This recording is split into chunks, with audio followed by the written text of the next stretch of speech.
America, যাদের সামরিক budget $1 trillion, আকাশ দখল করে আছে 13,000 অত্যাধুনিক বিমান আর সমুদ্রে ভাসছে ইতিহাসের সবথেকে শক্তিশালী নৌবহর, কিন্তু গত 3 সপ্তাহে মধ্যপ্রাচ্যের সমীকরণ বদলে গেছে। যে অদৃশ্য F-35 বিমান নিয়ে পেন্টাগন গর্ব করত, আজ তা মাটির কাছাকাছি। প্রশ্ন হলো কিভাবে?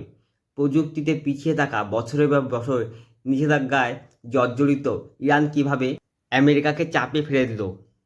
ডোনাল্ড ট্রাম্প দাবি করেছিল ইরানের আকাশসীমা এখন আমেরিকার দখলে, কিন্তু 19 মার্চ সব পাল্টে যায়। ইরান ভিডিও রিলিজ করে দাবি করে তারা আমেরিকার গর্ভ প্রায় 1,000 কোটি টাকা মূল্যের F-35 স্টিল ফাইটার নামিয়ে দিয়েছে। আমেরিকা প্রথমে অস্বীকার করলেও পরে মেনে নিয়েছে বিমানটির জরুরি অবতরণ ও পাইলট আহত হওয়ার কথা, যা র্যাডারে ধরা পড়ে না। ইরান তাকে কিভাবে ধরল? উত্তর হলো স্মার্ট থিঙ্কিং। ইরান র্যাডারের বদলে ব্যবহার করেছে ইলেকট্রো অপটিক্যাল ইনফ্রারেড সেন্সর। বিমান যতই অদৃশ্য হোক, তার ইঞ্জিনের তাপ লুকানো অসম্ভব, আর সেই তাপ অনুসরণ করেই 30 বছরের পুরনো রাশিয়ান R-2070 মিসাইল দিয়ে ইরান আঘাত করেছে আধুনিক এই যুদ্ধবিমানকে। শুধু বিমান নয়, গত কয়েকদিনে আমেরিকা হারিয়েছে অন্তত 12টি অত্যাধুনিক MQ-9 র্যাপার ড্রোন। আকাশে পর আসা যাক এবার সমুদ্রে। আমেরিকার সবথেকে শক্তিশালী রণতরী জেরাল্ড আর ফোর্ড এবং ইউএসএস আব্রাহাম লিঙ্কনকে ইরান উপকূল থেকে 1,000 কিমি দূরে সরিয়ে নেওয়া হয়েছে। কেন?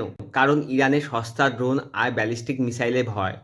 এরই মধ্যে ফোর্ড রণতরীর লন্ড্রি রুমে এক রহস্যময় আগুন লাগে, যা নেভাতে 30 ঘন্টা সময় লেগেছে। অবস্থা এমন যে জাহাজটিকে মেরামতের জন্য গ্রিসের নৌঘাঁটিতে পাঠাতে হয়েছে। পেন্টাগন একে অযৌক্তিক দুর্ঘটনা বললেও যুদ্ধের ময়দানে এটি আমেরিকার জন্য বড় ধাক্কা। সবচেয়ে বড় ক্ষতি হচ্ছে আমেরিকার রাডার নেটওয়ার্কে। ইরান কাতারে অবস্থিত ANFPS-132 রাডার ধ্বংস করেছে।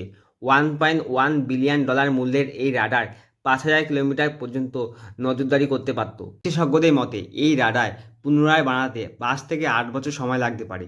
এর ফলে আমেরিকা আর তার মিত্রদের আকাশের চোখ এখন অন্ধ। এখন ইরান চাইলেই ইসরায়েল বা উপসাগরীয় দেশগুলোতে মিসাইল ছুড়লে তা আগেভাগে শনাক্ত করা প্রায় অসম্ভব।